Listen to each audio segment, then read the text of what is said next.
And we are live. And these disclaimers are so lengthy, so you can read them yourself at your own leisure and your own pace until I turn it off. So if you're a slow reader like me, I might not catch all of them. Shout out to our friend in San Diego who helps us with our compliance side of the business for taking a look at those disclaimers. And one of the things she said is be careful with crystal balls. And so, you know, with the crystal ball, we don't know what's going to happen.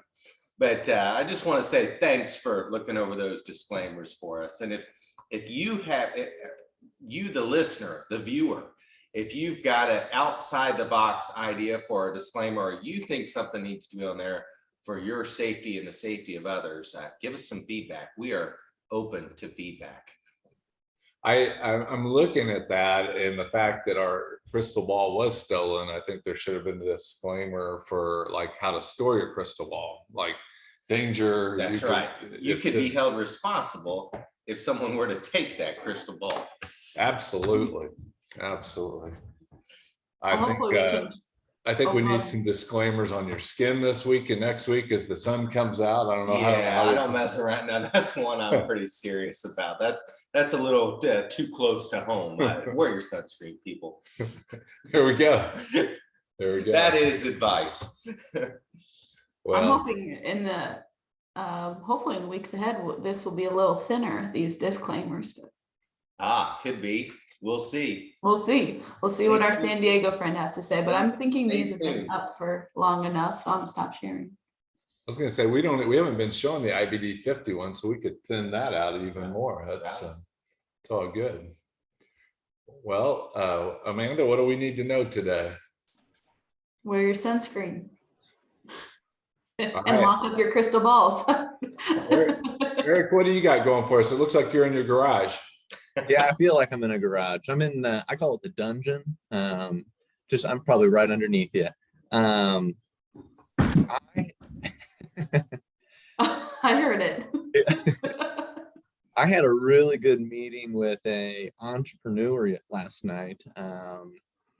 And he was a really good friend. I've known him since before I was even born. He's been involved in my life, and I just got to hear his story about him developing a business, his successes with it, and then the hardships of like why it failed. And it was really encouraging to hear it. And I just had a good little fire in me just to, it was just a good conversation. And I really enjoyed just being able to hear his worldview on it. That's really cool. Amanda and I were with some clients yesterday, or a client who is an entrepreneur, and we were talking with him about the same thing. The system, i.e. the government, I don't think appreciates the blood, sweat, and tears and the heartache that entrepreneurs go through, and even the sheer amount of taxes they pay when the government says they're not paying enough. Entrepreneurs are paying a lot of taxes and things that most people don't even know. Like one that Gimbal Financial pays is we pay a tax on that chair that Doug is sitting on right there. And so we get to pay that every single year. And you might not have known that, but that's how counties and their property taxes go. We get to pay taxes just because we're out there stirring the pot, I suppose. But here's an innovation that I really thought was really interesting. I love that. Plenty. Our mission is to improve the lives of plants, people, and our planet. I don't know if they have them prioritized there because I'm planning on eating their plants. So I don't know what that looks like. But what do you think about this place, Doug? Well, my first take was I really struggled in animal and plant biology at Taylor University. I took those courses. Why? I have no idea. But I love the idea of improving lives and just helping people. And plants, planet, it's great. This has a little bit of a connection to my hometown. I don't know if it's Plenty. I can't remember the name of the company that's doing vertical farming, but it's a marvelous wonder. And it's really cool. I think this is something that no matter what side of the aisle you're on the climate change stuff, I think you could get really excited and get down with something like this. Well, I'm hopeful. The friends that pointed this out to us pointed out that Plenty is building a huge indoor farm in Compton, California. Yeah, because of real estate. Yeah, yeah. And so the real estate in California is harder and harder to even have farms. But Compton, straight out of Compton, is that what they said? Yeah, is right. That's where the vegetables are going to come from for a lot of the grocery stores there. And I thought it interesting that one of the investors in Plenty is Walmart. And so Walmart themselves, I wouldn't be surprised, this is my entrepreneurial prediction, is I wouldn't be surprised that one day that Walmart doesn't even have their own vertical farms, even on the property where you see the actual Walmart warehouses, because they've got that property already and they're all about cutting the middleman out of their supply chain. So who knows what'll happen, but it's innovation, I think, that drives the zeal and the excitement in the United States, and not the things that come from our government, because government doesn't really create things. They just spend money. And as we pointed out last week, they went from 2.5% of the non-defense spending to up over 20% currently. And so we encourage you entrepreneurs out there, keep up being who you are. We are grateful for you and appreciate the risk, heartache, and the blood, sweat, and tears that you put into that. We were reminded of some of that yesterday. We had a team meeting talking about the risk, the blood, the sweat, and the tears. And it's, to just piggyback on that, Eric's location, the basement, we were talking about Keith's mom and dad and their influence of Gimbal Financial in the early days, 25 years ago, this past week, when Keith and Jim made the move over to LPL Financial. It was a big risk. And Keith had his mom and dad making phone calls in his basement. And I tell you, I thought about that all day yesterday. Just the love for what you do, the love to help people. You'll just do whatever it takes. And so I think that's the attitude of the entrepreneur. I think that's what's going to get us out of this slump that we're in currently. The innovator, the person out there willing to take risks and do things better to give people a better experience. Yeah, that was, even using mom and dad was an innovation at the time, because we were talking about that we were working remotely when Gimbal started, even before remote work was a thing. And I'd had a bad day. I came home from the transition situation I was in, and my parents called to check to just see how I was doing. They knew I was under a lot of stress, and they're like, "What can we do to help you?" No way. Yeah, and so That's cool. I was sitting at home being a young punk, kid, and I'm like, what do they know about the markets? What do they know? How are they going to help me transition this thing? Yeah. And then as my day kind of settled down, maybe some divine intervention and some thoughts helped. I thought, well, they can operate a copy machine, they can type in input. And so we moved them in. I think they lived with us a week or two and did a lot of administrative things. So it was a really cool time. And actually, it was the most time that I spent with my parents as an adult. Because if you think about it, you just don't have that much intense time. But 2 weeks straight with my parents as an adult was a real blessing. Couldn't appreciate it at the time. My stress level, thought my head was going to pop off at the time. But I've since learned to manage stress much better. So the lesson is, for all you retirees out there, you hear about, kids moving in with their parents and living in the basement. We're starting a new trend, maybe, where parents go to work in your basement, in your kids' basements. Maybe that's the new trend we should start. Jeff Shelley, get ready. Yeah, bring on. So my dad's name is Ralph. He was third or fourth generation Ralph. There's a couple after him, and he had a sense of humor. And so while he was living in our house, we were pregnant with child number 3 at the time it started. And Dad, and this is nothing against me, I don't think. I think it's just the way my dad is. He treated Connie at a level for which I couldn't even treat her. Like That's called wisdom. Yeah, and he also Experience. and Debbie was telling us a story yesterday that when he was in here treated her that way as well. And so one night I needed to go get something for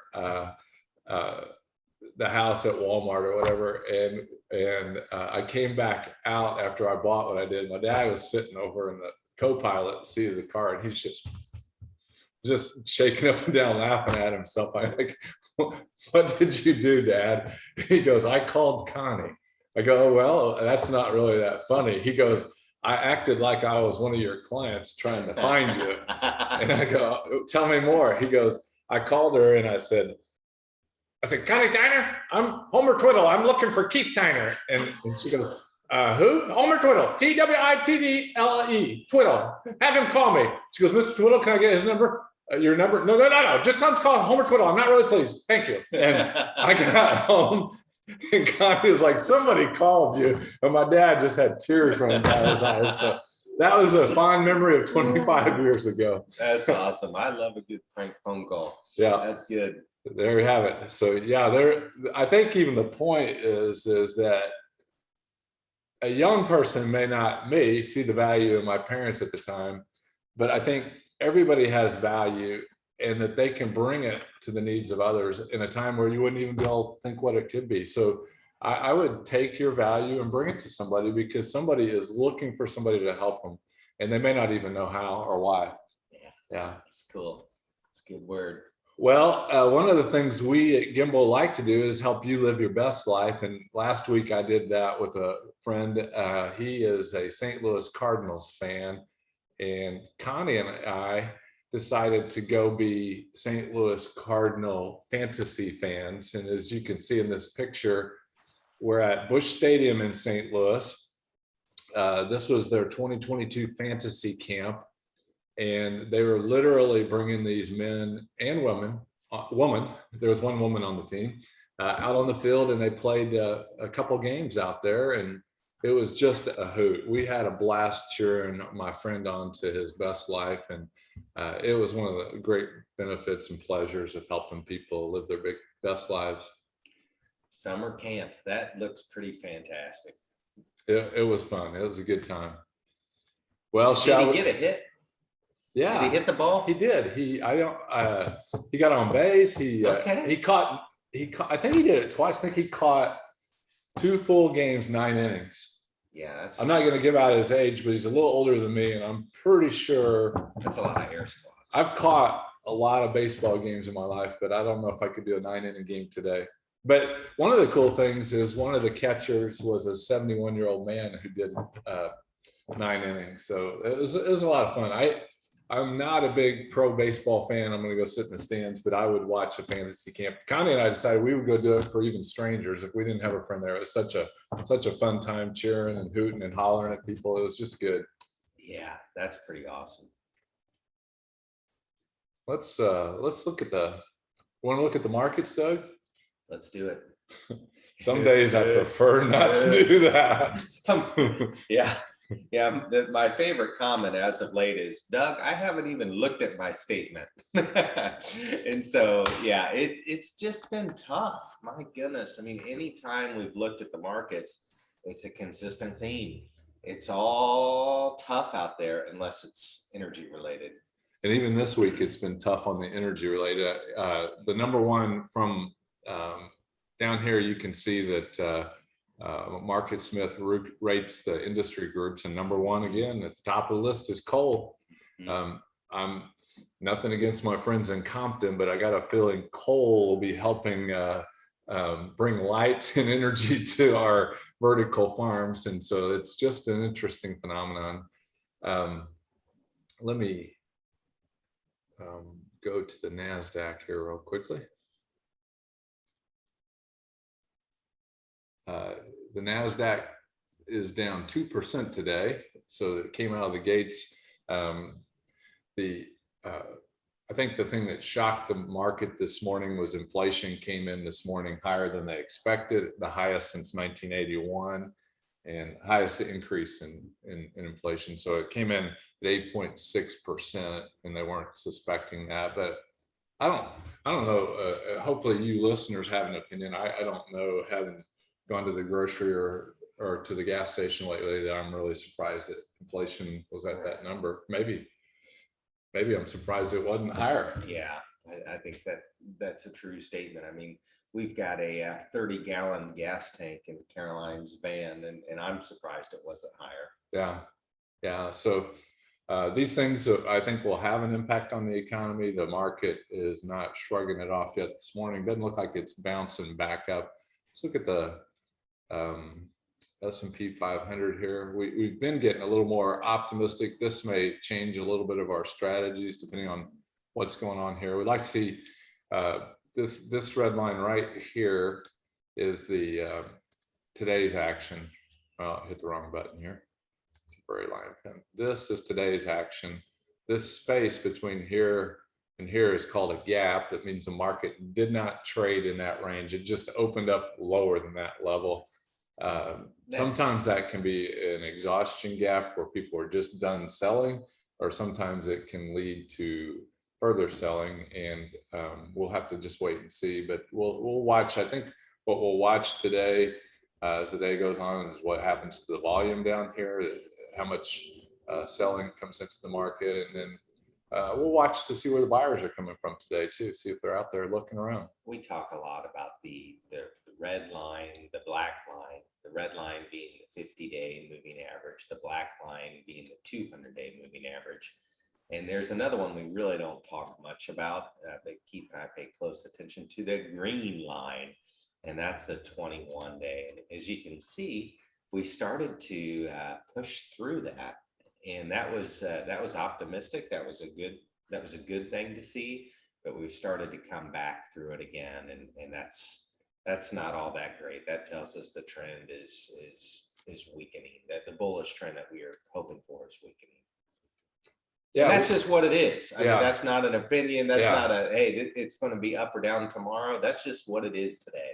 Yeah, and we've tried to get into the NASDAQ a little bit here recently, and we may have to take a small loss on that just to protect your capital. We'll look at that as the day unfolds. Like I said, we give the market time to adjust to the shocks, and the buyers have time all day to respond. And so we'll see how the day unfolds today. But the markets, we were, if you kind of compare last week's video to this one, we were a little more optimistic. This is the bottom we hit a month ago, and today we were hopeful that we were going to get a higher high here or higher low and start working our way back up, but that doesn't appear to be what the market's telling us is going to happen out there.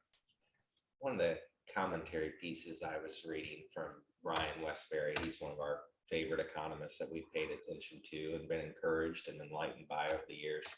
He was just talking about exports, and that the U.S., China, the U.S., Germany, all top exporters worldwide. But one of the things that remains a good export or a good export product of the United States is our petroleum.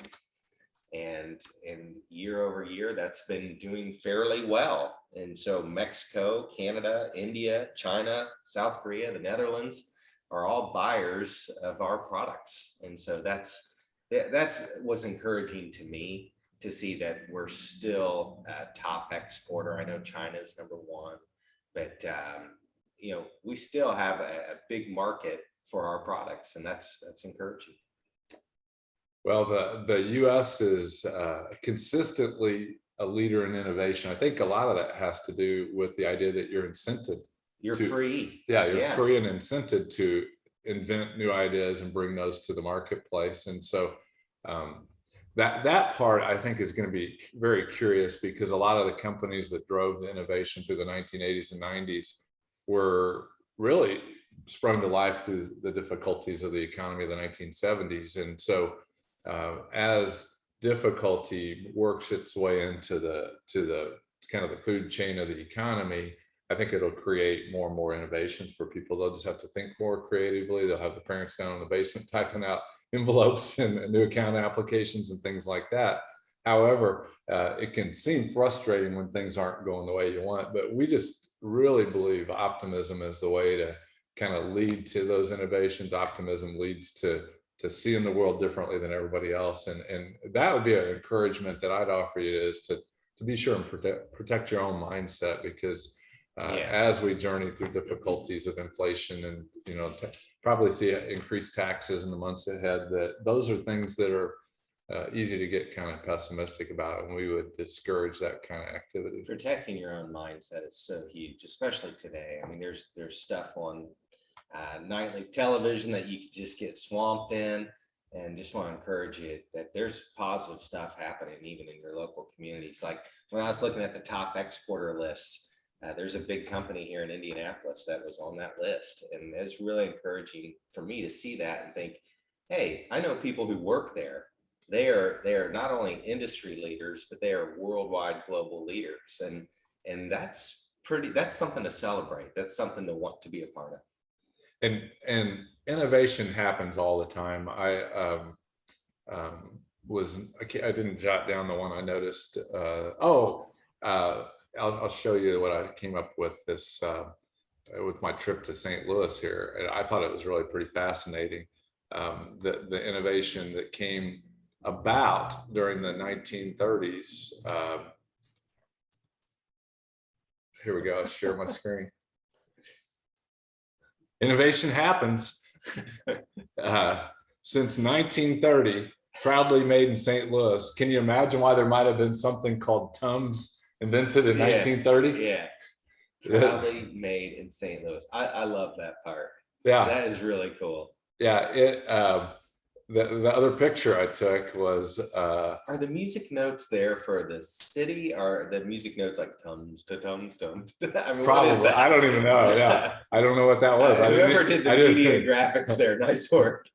You've got me thinking. Yeah, this picture, I didn't get it as well as I thought. It said "Fear no food, Tums," and so yeah, there you go. I think, you know, I can't imagine what it would have been like after the crash of 1929 and going into all the political, you know, bizarreness of 1930 and the depression of the 1930s. I can't imagine what people were thinking about, but somebody in this garage said, I'm probably not the only one with this stomach ache. I'm gonna sell Tums. And last night, and inventing that was probably as crazy as getting on the ark. I mean, I'm imagining his relatives were like, "Oh, there Daryl goes again," you know. And so, cheers to the Tums guy or gal, whoever made Tums. Yeah, and I was hanging out with Caleb last night, and he wanted me to watch a YouTube video, and the YouTube video was the history of spam. You guys have an exciting life. And I don't know, raise your hand if you're on this show and you've had spam before. I've never Probably. Probably, yeah. So the video was pretty hilarious. It was just talking about the history of how spam came to be, the importance of spam in wartime in particular, and then the companies. I think Hormel owns spam, and their battle to try to protect technology companies from using their name to describe the emails that you get that you don't want.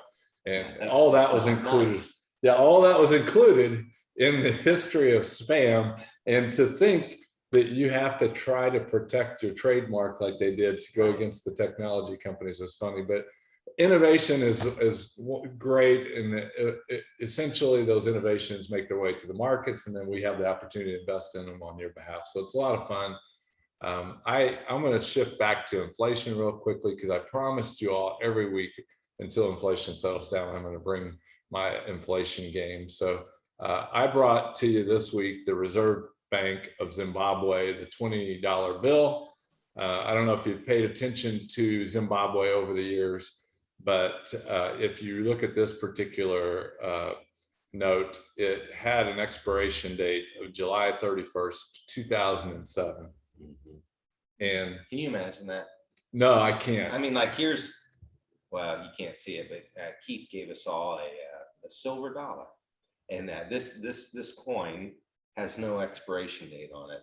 I just cannot imagine having a dollar that had an expiration date, that it was worthless after that time. You go buy a cup of coffee, worthless. It's just wild. Yeah, if you can imagine that a government leading their country thought this is how we'll stimulate the economy. And essentially we're saying our currency will become worthless after this day. It's like they weren't. It suggests that leaders can't, just because they've won an election, that they can think well, and that didn't work out well for Zimbabwe. I think if you want to own one of those, you probably can get more. The people that did have them are making good value on eBay selling them now because they're very interesting if you had one. Yeah, But there's a market for everything. to buy food and groceries or things like that didn't work. Major train wreck. So it'll be curious to watch to see if our governments can learn from the mistakes they've made. The Federal Reserve has made mistakes by taking too long to raise interest rates, and your and my local, state, and federal governments have spent more money than they should. So that's all I'm going to say about inflation. Again, it is an invisible tax, and it's there. Yeah. Well, what do you guys have? Anything else we need to discuss before we give everybody a great weekend?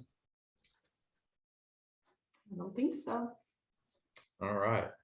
Well, make it a great weekend. Go out and enjoy life, and we'll hope to see you all real soon. Thanks. Blue.